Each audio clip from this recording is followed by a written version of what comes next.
Bueno, vamos ahora a continuar con la providencia de la restauración centralizado en Moisés. Si ustedes han dado seguimiento al estudio del principio divino, nosotros estamos estudiando ahora los principios de restauración, y los principios de restauración lo que nos quiere aclarar a través de esta preciosa revelación que es el principio divino, nos dice que Dios a lo largo de la historia, desde el momento en que Adán y Eva cayeron, desde ese momento Dios ha estado trabajando constantemente para salvar a la humanidad. Esa humanidad, en ese momento, toda la humanidad estaba centrada en una pareja, Adán y Eva. Dios quiso salvar a la familia de Adán, pero la familia de Adán cayó en el pecado y luego se remató, como podríamos decir, el problema se acentuó aún más cuando el hermano mayor, en vez de unir con su hermano, Caín mató a Abel. Y así Dios no pudo continuar trabajando con la familia de Adán, y luego trabajó con la familia de Noé. Con la familia de Noé hubieron fallas, entonces Dios no pudo establecer este fundamento de fe, que está conformado por una figura central que Dios escoge. Es un personaje central, una persona que escoge Dios. Dentro de todo este mundo de pecado, Dios va buscando una persona justa, como fue Noé, como fue Abraham, Isaac, Jacob, Moisés. Ahora vamos a estudiar sobre cómo Dios va a trabajar en este caso con Moisés, donde Dios va a esforzarse para que la gente, la humanidad, cumpla su porción de responsabilidad, que representa establecer el fundamento de fe y el fundamento de sustancia. Nosotros en la conferencia pasada hicimos mención a que Jacob y Esaú se unieron, y entonces por primera vez en la historia se pudo establecer el fundamento de sustancia, donde Jacob y Esaú pudieron restaurar la naturaleza original, en que el arcángel, por sus celos contra Adán, él mató a Adán, y por lo tanto esto debía ser restaurado a lo largo de la historia, y fue restaurado cuando Esaú, y por el fundamento establecido por Jacob, Esaú y su hermano unen y establecen por primera vez en la historia el fundamento de sustancia. Entonces, Esaú y Jacob unen, y por lo tanto Jacob, tal y como lo menciona la Biblia, donde Jacob ya no era llamado Jacob, sino que se le llamó Israel, porque era victorioso en la fe, y por lo tanto, del fundamento establecido por Abraham, Isaac y Jacob, va a venir la nación elegida, esa nación que va a recibir al Mesías. Pero el fundamento establecido por la familia de Jacob, de Isaac y de Abraham, ese fundamento de fe y ese fundamento de sustancia, para poder enviar al Mesías, no significaba, desde el punto de vista de la providencia, ya no podía competir con el fundamento ya establecido por el lado de Satanás. Satanás ya tenía naciones, Persia, Egipto, Roma, tenía naciones grandes ya, imperios, y por lo tanto el fundamento satánico era mucho mayor que el fundamento del lado de Dios. Por lo tanto, Dios tenía que extender ese fundamento, y por lo tanto ahora, en la providencia de la restauración centrada en Moisés, ya no vamos a hablar de dos personajes, uno en la posición de Caín y otro en la posición de Abel, sino que ahora va a ser todo un pueblo que tiene que establecer el fundamento de fe y el fundamento de sustancia, y en este caso el personaje central va a ser Moisés. Entonces ahora este fundamento de fe y este fundamento de sustancia tiene que extenderse al nivel de una nación, y luego posteriormente ese fundamento de fe Y ese fundamento de sustancia tiene que extenderse a nivel del mundo, a nivel mundial. ¿Y quién es el personaje que va a estar encargado de establecer el fundamento a nivel mundial? Jesús. Entonces, ahí vamos nosotros amarrando toda la historia y ustedes pueden ver cómo se repite este fundamento de fe y este fundamento de sustancia. Hay un aspecto muy importante, porque aquí, al hablar de la providencia, la restauración centrada en Moisés, tendría que agregar, en este caso, Moisés y Jesús. Porque lo que pasa con Moisés va a pasar posteriormente con Jesús. El curso que lleva Moisés es un curso simbólico y el curso que va a llevar Jesús es un curso sustancial. Y la experiencia vivida por Moisés tratando de establecer el fundamento de fe y del fundamento de sustancia, ¿cómo lo vamos a ver? Va a ser la base de lo que le va a pasar a Jesús. Entonces vamos a ver, por ejemplo, si Israel falla en la fe o si Moisés falla en su fe, eso va a representar una condición, ya sea para el lado de Dios o para el lado de Satanás.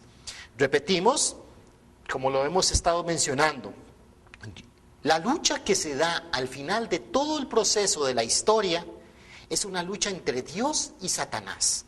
Dios tratando de recuperar a la humanidad y Satanás tratando de mantener su dominio. Esa es la lucha constante. ¿Vivimos en un mundo que está bajo el dominio de Satanás? ¿Sí o no? Pues nosotros lo hemos visto montones de veces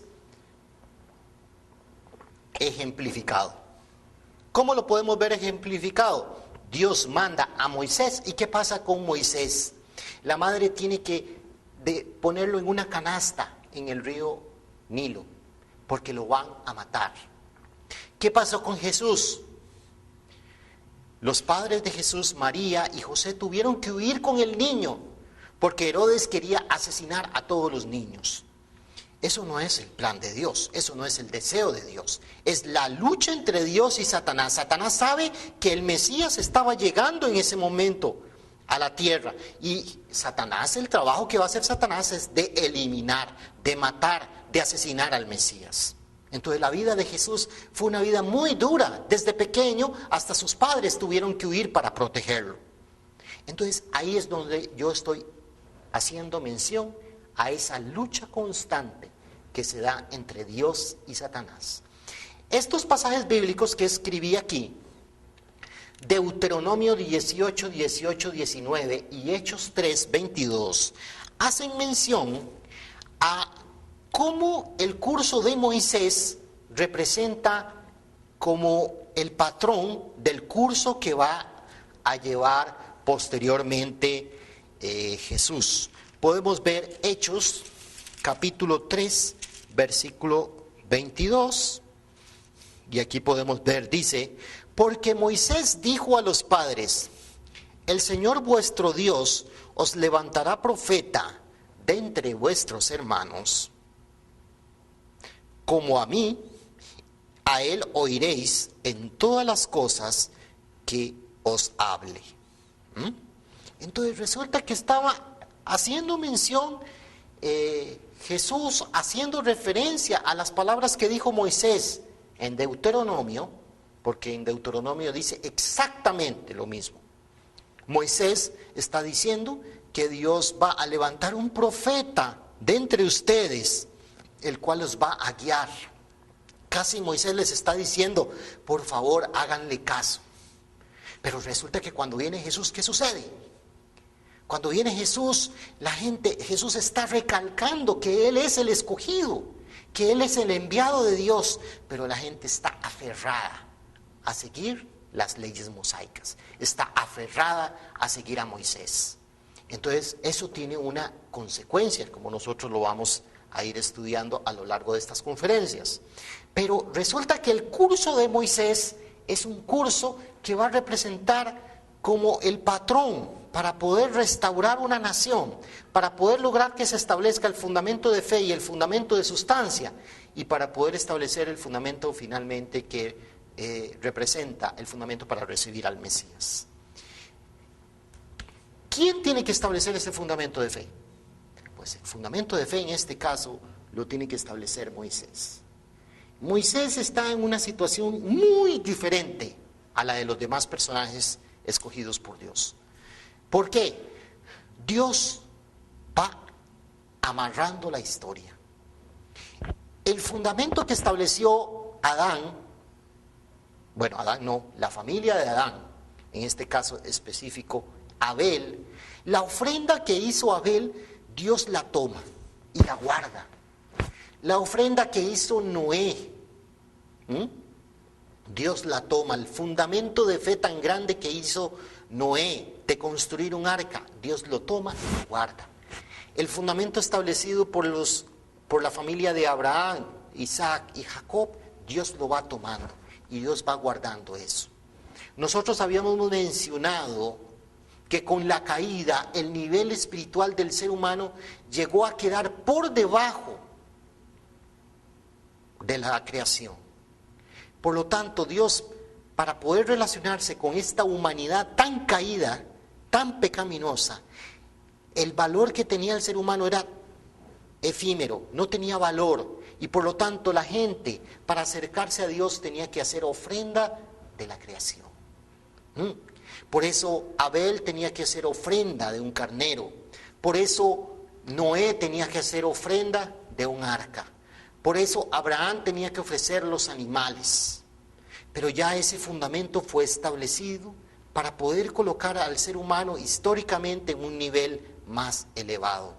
Ahora, a partir de este momento, la humanidad por primera vez está capacitada para recibir la palabra de Dios. Porque es la palabra de Dios la que fue la causante de que Adán y Eva tenían que obedecer la palabra de Dios, pero ellos perdieron la palabra de Dios por haber caído en el pecado.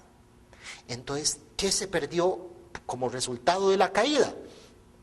Como resultado de la caída, la humanidad perdió la palabra de Dios. A partir de este momento, Moisés va a dar la palabra de Dios. Y por lo tanto, ya el ser humano va a poder hacer ofrenda de su vida de fe. Entonces nosotros podemos ver reflejado por primera vez que en este caso Moisés no tiene que hacer una ofrenda de animal alguno o de algún objeto en específico, sino que la ofrenda es de fe de él mismo. Entonces, ¿cuál es la ofrenda que hace Moisés? Nosotros podemos leerlo en Hebreos 11, 24, 25. Por la fe, Moisés, hecho ya grande, rehusó llamarse hijo de la hija del faraón, escogiendo antes ser maltratado con el pueblo de Dios que gozar de los deleites temporales del pecado. Fue un fundamento muy grande el que estableció Moisés. ¿Por qué? Imagínese usted viviendo en los placeres de un palacio, teniendo todo a sus pies. Y Moisés tenía un corazón adolorido. ¿Un corazón adolorido hacia quiénes? Hacia el pueblo escogido. Entonces, él se niega. Usted puede ser una persona que está viviendo en condiciones muy cómodas, pero aquella persona, históricamente ha habido personas que dejan sus bienes materiales, que dejan sus comodidades y deciden llevar una vida de fe, deciden llevar una vida religiosa. Entonces son personas de fe que establecen una ofrenda de fe a Dios. Entonces Moisés pudo haber ignorado el pueblo elegido, pudo no querer complicarse la vida porque estaba bien en el palacio, Moisés, no, me confundí, dije Noé, pero es Moisés. Moisés negó los placeres del palacio, viviendo bajo toda esa riqueza. Entonces se da una situación, nosotros podemos verla en Éxodo 2, 11, 14. ahí nosotros podemos ver donde Moisés pasa por una situación donde él tiene que tomar una decisión.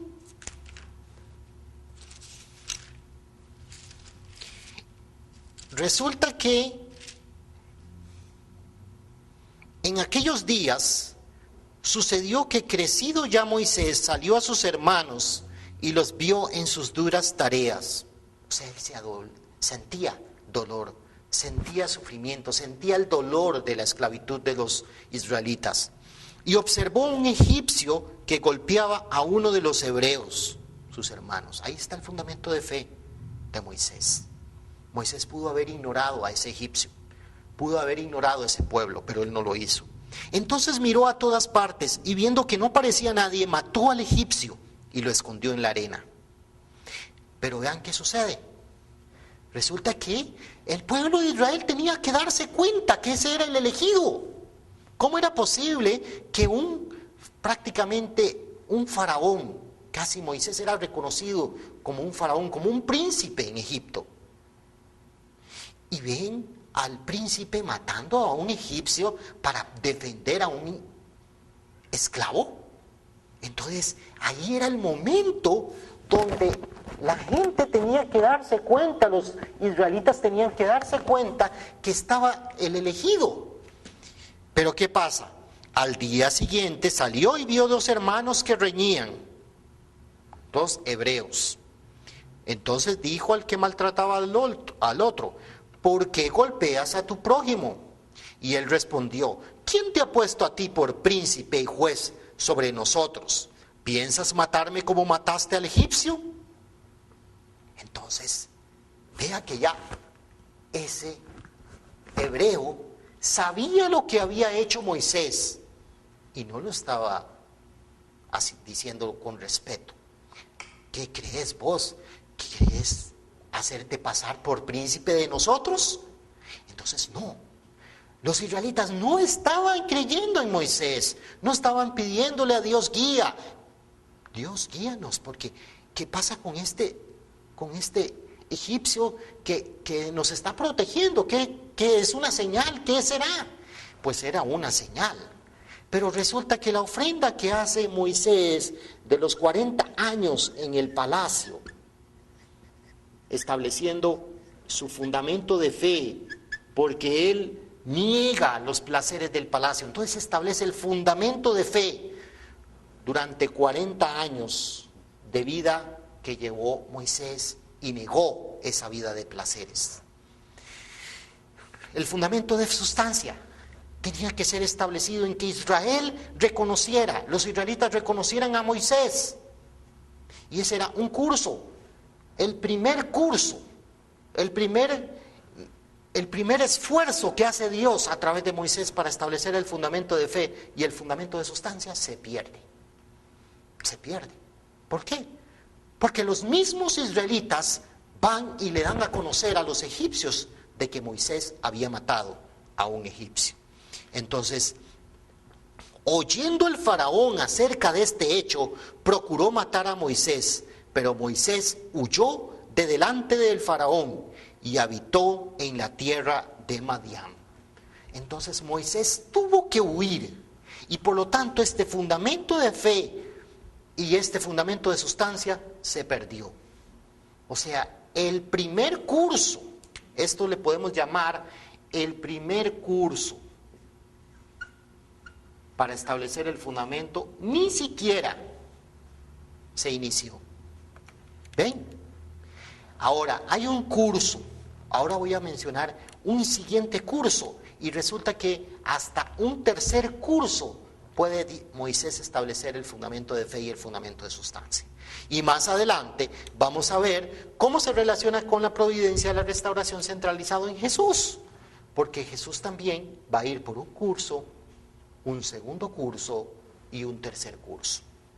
Entonces, ¿cuál es el segundo curso? ¿Cómo creen ustedes que se va a iniciar el curso, el segundo curso? Pues como lo dice el principio divino, como el principio divino lo aclara, valga la redundancia, claramente, se inicia un segundo curso donde tiene que establecerse un fundamento de fe y un fundamento de sustancia. ¿Quién tiene que establecer ese fundamento de fe y ese fundamento de sustancia? Nuevamente, el personaje central va a ser Moisés. ¿Cuál es el fundamento de fe? ¿Cuál es la ofrenda que hace Moisés? Pues resulta que Moisés se va 40 años al desierto. Pasa 40 años en el desierto. Y en Éxodo 3, 7, 11, Éxodo 3, del 7 al 11, ustedes lo pueden leer, dice, dijo luego Jehová, bien he visto la aflicción de mi pueblo que está en Egipto, y he oído su clamor a causa de sus exactores, pues he conocido sus angustias, y he descendido para librarlos de mano de los egipcios y sacarlos de aquella tierra, a tierra buena y ancha, a tierra que fluye leche y miel. Ven por tanto ahora, te enviaré al faraón para que saques de Egipto a mi pueblo, los hijos de Israel. Imagínense, estimados televidentes, usted tuvo que huir porque ese pueblo lo traicionó a usted y tiene que huir al desierto. Y pasa 40 años en el desierto y después de 40 años viene Dios y le dice a usted, ven y saca a mi pueblo. ¿No será eso un fundamento de fe? ¿Y qué hace Moisés? ¿Decir que no? Se asusta, se pone nervioso, eso sí. Dice, esa gente no me va a creer. No me creyeron ahora y ahora me van a creer. Entonces Dios le dice a Moisés, no temas, confía en mí. Entonces Moisés establece un fundamento de fe, porque después de 40 años de tener que haber huido al desierto por la traición de los mismos hebreos, de acusarlo por haber matado a un egipcio, Moisés es llamado nuevamente por Dios y él decide volver después de 40 años en el desierto, otros 40 años en el desierto, decide volver a Egipto para sacar a ese pueblo. Este primer curso termina, ni siquiera se inicia. Este segundo curso sí tiene un comienzo. Viene Moisés y va a encontrar al pueblo de Israel. Y como ustedes saben en la historia que nosotros vemos en los tiempos de Semana Santa, cuando nosotros estudiamos o vemos las procesiones de Semana Santa o las películas de Semana Santa, gran parte de las películas que nosotros vemos se centran en este segundo curso, cuando Moisés hace los 3 grandes milagros, cuando Moisés pone en calamidades. Entonces, la forma en que Moisés va a convencer al pueblo, en realidad no Moisés, porque no debemos dejar de lado a quién, a Dios. Dios es el que está construyendo el fundamento de fe y el fundamento de sustancia, a través de Moisés, claro. Pero la forma en que el pueblo de Israel va a reconocer a Moisés es a través de los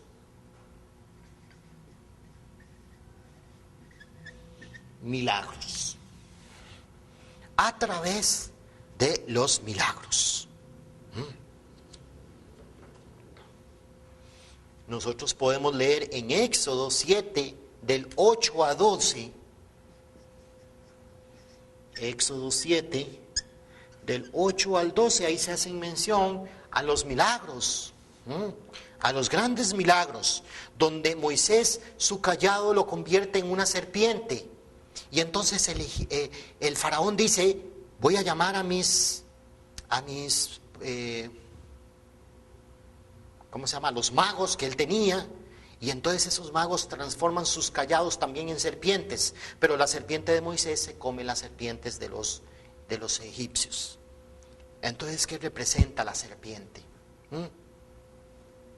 Pues la serpiente tiene un gran simbolismo. La serpiente representa al Mesías que viene. Así como Moisés levantó la serpiente en el desierto, así es necesario que sea levantado el Hijo del Hombre. Entonces la serpiente fue la que tentó a Eva, y por lo tanto con astucia Satanás le robó la humanidad y la creación a Dios, y por lo tanto Dios astutamente también tiene el derecho de recuperar lo que es de él. Y por lo tanto la serpiente del lado de Dios es astuta, es inteligente también. Y eso es lo que representa la serpiente. Y también está el otro milagro donde Moisés convierte las aguas en sangre. Y la sangre representa la vida. Y por lo tanto representa el linaje original que va a venir en el futuro, cuando venga el Mesías, para construir el linaje de sangre original. Entonces vemos que todos esos milagros tienen un gran simbolismo. Luego Moisés mete su mano en su pecho y la saca leprosa. Luego vuelve a meter su mano en su vientre y la saca curada. ¿Qué representa eso? Representa que por el pecado de Eva, toda la humanidad cayó bajo el seno de Satanás. Pero va a venir la Eva original, porque no solamente el Mesías es Adán, sino que es Eva, y más adelante lo vamos a ver. Eva llevó a la humanidad al seno de Satanás, y entonces tiene que venir una Eva que venga a recoger de ese seno de pecado a la humanidad y la lleve a Dios. Entonces, esos tres grandes milagros van a representar como el punto de partida para este pueblo, para que este pueblo establezca el fundamento de fe y el fundamento de sustancia. Pero nosotros vemos que el segundo curso que establece el pueblo de Israel, por la falta de fe de Israel, no es por la providencia de Dios, porque la providencia de Dios era que Dios quería establecer el fundamento de fe y el fundamento de sustancia años atrás, miles de años atrás, pero el pueblo, la humanidad, constantemente falla en su fe. Pero entonces este curso es más largo, y nosotros podemos verlo reflejado en Éxodo 13, 17. Vean qué interesante, para que ustedes vean cómo se refleja la condición de indemnización. Nosotros habíamos hablado, cuando vimos los principios de restauración, hablamos de la condición de indemnización. Entonces, vamos a hacer mención a la condición de indemnización de mayor valor. ¿Qué quiere decir mayor valor? Que si Adán, el pueblo de Israel, hubiera unido con Moisés en este primer curso, el camino para Canaán hubiera sido más corto. Nosotros vemos en Éxodo 13, 17, que dice: y luego el faraón dejó ir al pueblo, y Dios no lo llevó por el camino de la tierra de los filisteos que estaba cerca, porque dijo Dios: para que no se arrepienta el pueblo cuando vea la guerra y se regrese a Egipto. O sea, Dios estaba ya desconfiado, el corazón de Dios estaba quebrantado de ver qué hago con este pueblo. Me falló en este primer curso, y este curso iba a durar 21 días. Para poder llegar a Canaán solamente le iba a restar 21 días al pueblo de Israel, pero ya este curso le iba a costar 21 meses. Y este curso, como lo vamos a ver más adelante, falla el pueblo de Israel.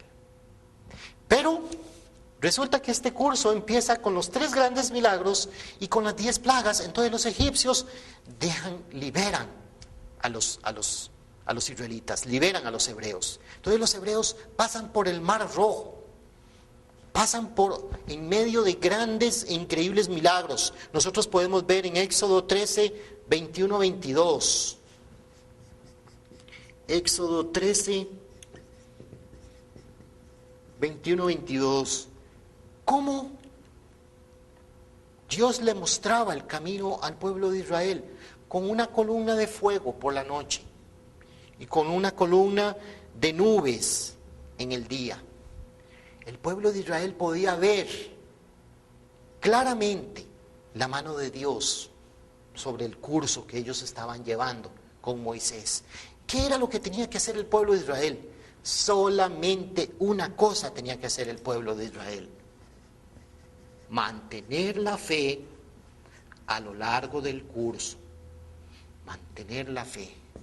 ¿Iban a tener hambre? Claro que ellos sintieron hambre. ¿Iban a tener sed? Claro que iban a tener sed. ¿Iban a tener que tal vez pelearse con los filisteos? Tal vez podían tener que enfrentarse con los filisteos. Pero ellos tenían que enfrentar cualquier adversidad con tal de mostrar a Dios fe. ¿Qué fue lo que pasó con Adán y Eva, con la caída? La falta de fe fue lo que causó la caída.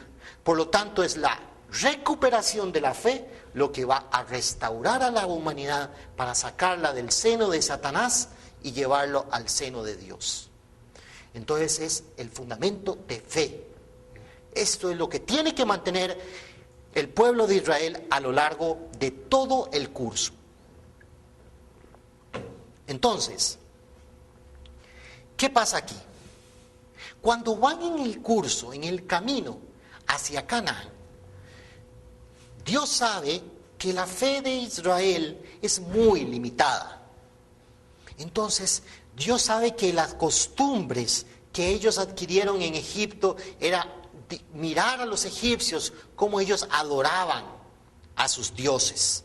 Entonces, Dios planea mostrarles a ellos su objeto de fe. ¿Y cuál es el objeto de fe que Dios les va a mostrar a los israelitas?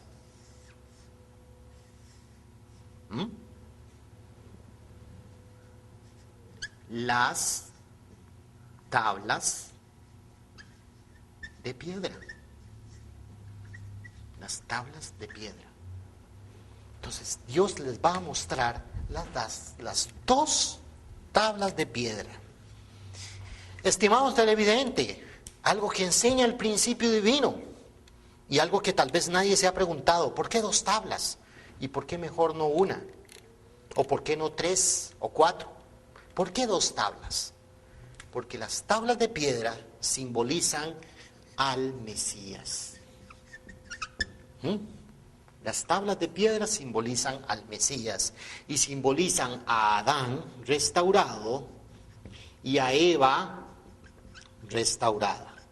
Entonces, cuando venga el Mesías viene en la posición de Adán restaurado y tiene que haber una Eva restaurada. Y simbólicamente, Dios está adelantando lo que va a pasar cuando venga el Mesías. El Mesías tiene que restaurarse como un Adán y tiene que restaurar a una Eva. Por eso nosotros vemos que cuando vino Jesús, que establece el fundamento, pero a un nivel espiritual, como ustedes lo vieron en la misión del Mesías, Jesús viene junto con ¿quién? Con el Espíritu Santo. Y el Espíritu Santo representa a la Eva. Eso lo explica el principio divino. Entonces, las 2 tablas de piedra. Entonces Moisés, en medio de este curso, sube al monte Sinaí para recibir las 2 tablas de piedra. Moisés tiene que subir al monte Sinaí y ayuna por 40 días.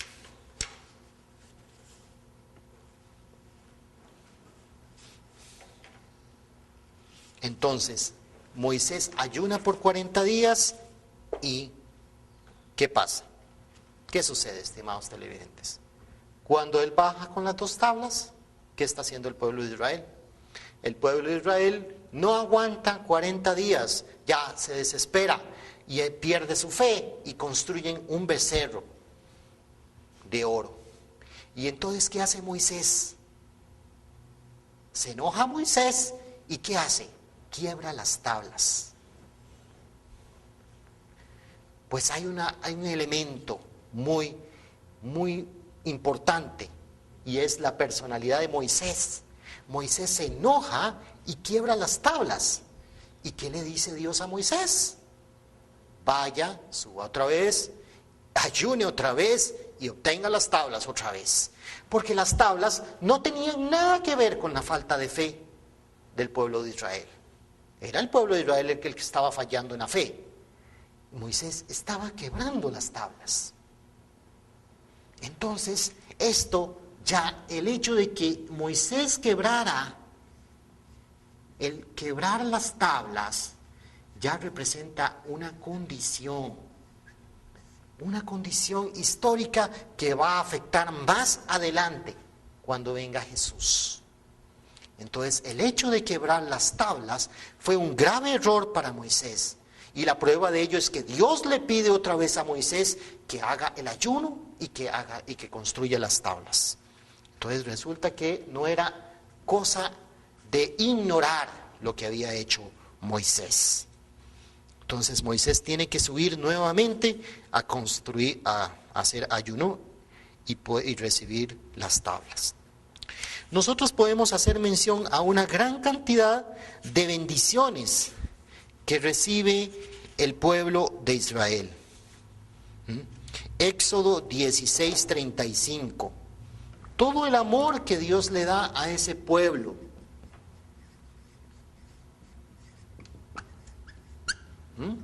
Todo el amor que Dios le da a ese pueblo.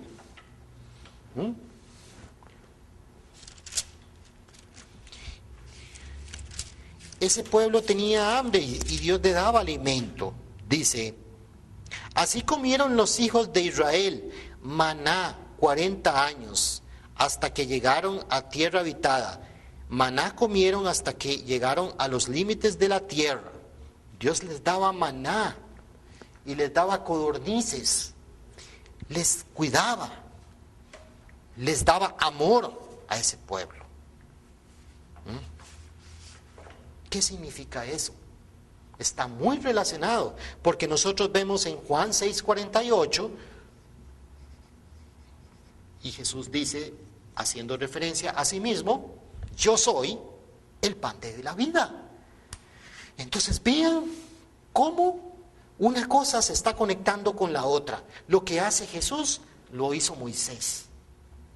La gente del pueblo de Israel, los israelitas, en el camino del desierto recibían maná.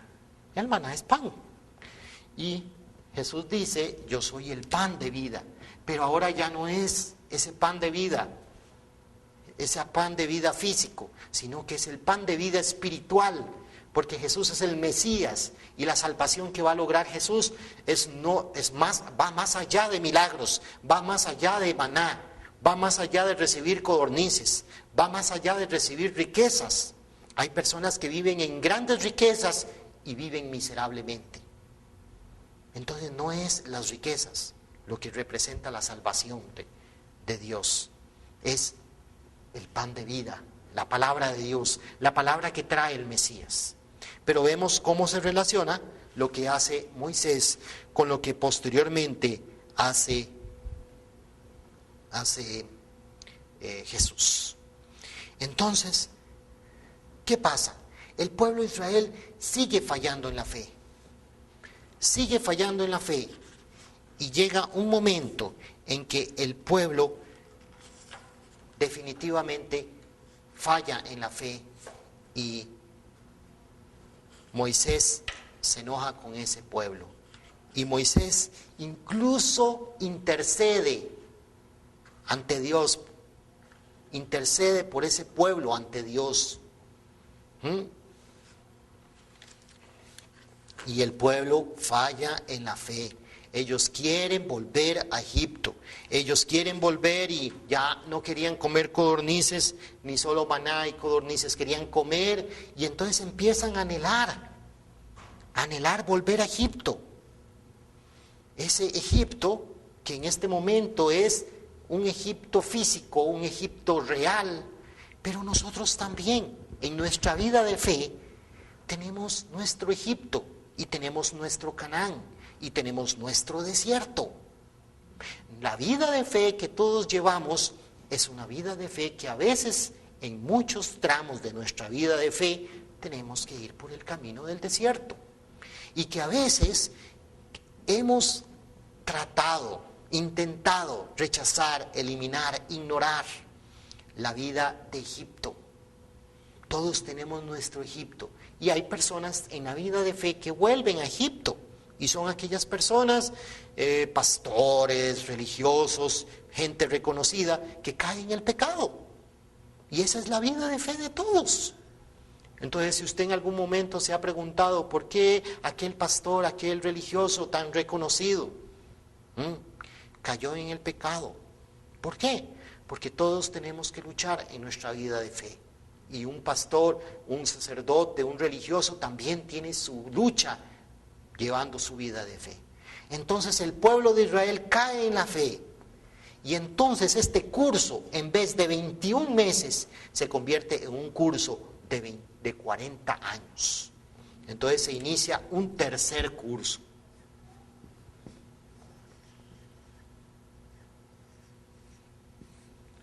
Ese tercer curso se inicia en el último intento que hace Dios para restaurar a ese pueblo. Ese intento que hace Dios es en Cades Barnea. En Cades Barnea, Dios le pide a Moisés que golpee la roca. Golpee la roca y resulta que hay un aspecto muy importante. Dios le pide a Moisés que golpee la roca y que dé agua. Y entonces Moisés llega todo enojado donde el pueblo de Israel y le dice: gente de poca fe, voy a darles agua. Y entonces resulta que Moisés golpea la roca una vez y él se enoja contra ese pueblo y golpea la roca 2 veces. Y entonces por esa pequeña falla, Moisés no puede entrar a Canaán. Eso representa una falla para Dios, que históricamente el ser humano, que históricamente los teólogos no han logrado entender por qué por un acto tan pequeño en acción tuvo una consecuencia tan grande espiritualmente para Moisés, porque Dios castigó a Moisés y le dijo: no vas a entrar a Canaán. Y Moisés incluso le pide a Dios que lo perdone y Dios no lo perdonó. ¿Por qué Dios fue tan duro con Moisés por ese pequeño error? Pues resulta que la roca, la raíz, el origen de donde vienen las tablas eran de piedra, el origen es la roca. ¿Y qué dice Romanos 10:4? La roca representa ¿qué? La roca representa a Cristo. La roca representa a Cristo. Entonces resulta que el hecho de golpear Moisés 2 veces la roca, resulta que la primera roca, la roca era Adán caído. Esa roca que tenía que dar vida se convirtió en una roca que dio muerte. Adán cayó en el pecado. Entonces el acto de Moisés de golpear la roca era restaurar esa roca caída en una roca con vida. Entonces representa a Cristo. Entonces el segundo golpe que da Moisés a la roca es un golpe que se le da ¿a quién? El segundo golpe se le da a Cristo. El primer golpe era para restaurar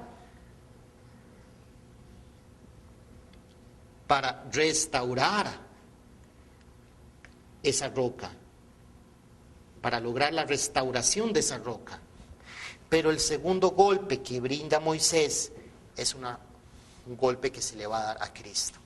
Entonces representa otra condición que comete Moisés, una mala condición que comete Moisés, que por la falta de fe del pueblo de Israel, cuando venga Cristo, si Jesucristo encuentra a un pueblo que falla en su fe, podría ser posible que el Hijo de Dios va a ser golpeado. Entonces tiene una causa interna.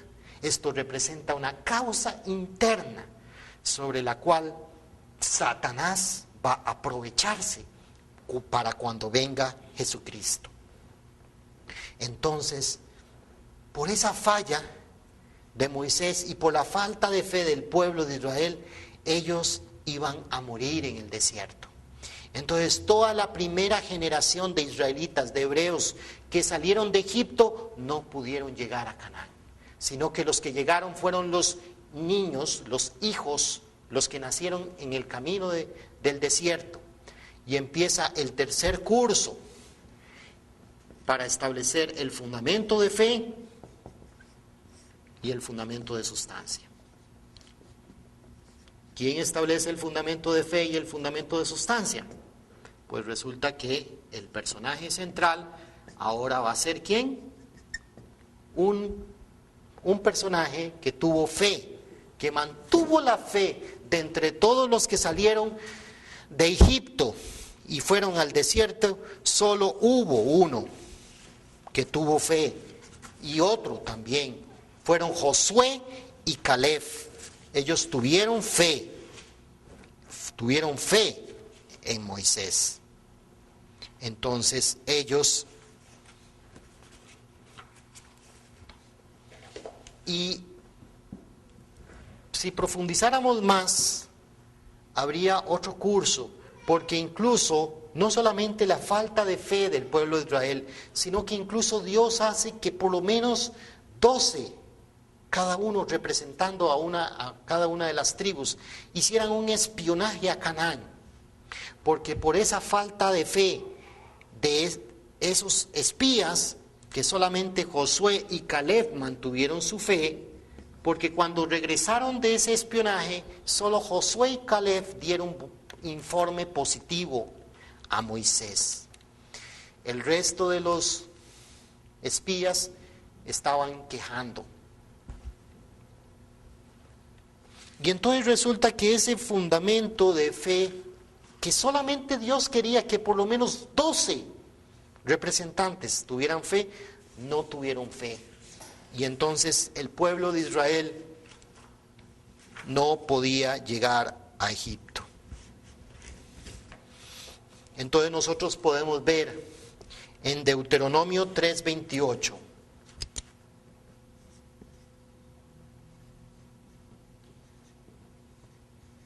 Y podemos leer en Josué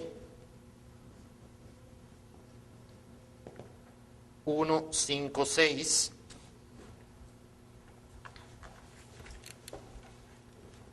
Nosotros podemos ver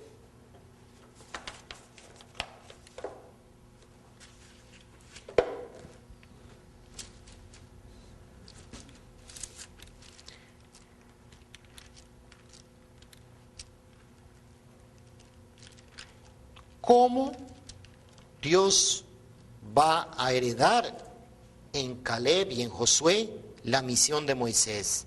Dice: el número de todos los varones de un mes arriba era 8,600 que tenían la guarda del santuario.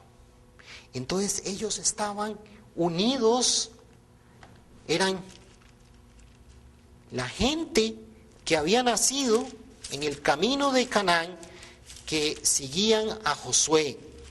Dice Josué 1, 5, 6. Nadie te podrá hacer frente en todos los días de tu vida. Como estuve con Moisés, estaré contigo.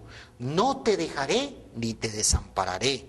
Esfuérzate y sé valiente, porque tú repartirás a este pueblo por heredad la tierra de la cual juré a sus padres que la daría a ellos solamente. Esfuérzate, le dice Dios a Josué. Y sé muy valiente para cuidar de hacer conforme a toda la ley que mi siervo Moisés te mandó.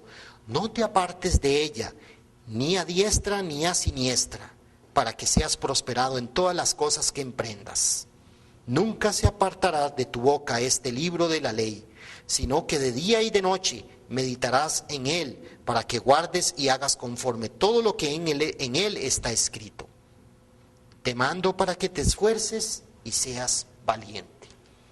Entonces resulta que Dios hereda en Josué la misión que no pudo cumplir Moisés por la falla de haber golpeado la roca 2 veces. Y entonces la ofrenda que ellos hacen un espionaje. Hacen un espionaje por 40 días y todos los espías vuelven positivos. Entonces Dios dice, bueno, por lo menos 12 personas que tengan fe. Entonces de esas 12 personas, esas vuelven positivamente. Y los israelitas están completamente unidos a Josué. Pero no es los israelitas que salieron de Egipto, sino la segunda generación de israelitas. Vean, estimados televidentes, mantengan esto, porque hay un paralelismo muy claro entre la venida de Moisés y la venida de Jesús. Entonces, el pueblo de Israel se une completamente a Josué y establecen el fundamento de fe y el fundamento de sustancia. Esto a nivel de una nación. Fundamento de fe y fundamento de sustancia. Ellos van a entrar a Canaán, logran entrar a Canaán, la segunda generación de israelitas, unidos a Josué. Josué es otro personaje que hereda la misión ¿de quién? De Moisés. Moisés hereda la misión en Josué. Y la primera generación de israelitas mueren en el desierto. Sino que las que llegan finalmente a Canaán es la segunda generación de israelitas. Estimados televidentes, a continuación vamos a empezar la providencia de la restauración de Jesús. Y vamos a ver exactamente que el curso de Jesús empieza también con 3 cursos y vamos a ver la conclusión de esto. Y vamos a ver que si Moisés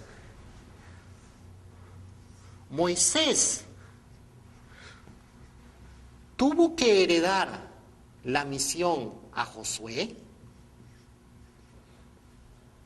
y que la primera Israel, esa Israel que salió del desierto,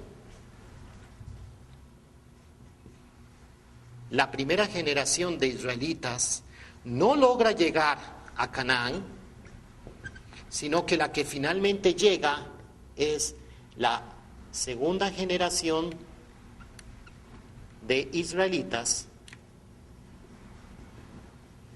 Entonces es muy posible que Jesús también va a tener que heredar esa misión al Señor de la segunda venida. Al Señor de la segunda venida, así como Moisés tuvo que heredar la misión en Josué, en otra persona que tuviera la misma disposición o más. Pero Moisés tuvo que heredar la misión en Josué y Jesús va a tener que heredar la misión porque lo vamos a ver más adelante, cómo Jesús, después de que el curso de sufrimiento que Él tiene que pasar, porque el pueblo de Israel va a fallar constantemente en la fe, como nosotros lo vemos,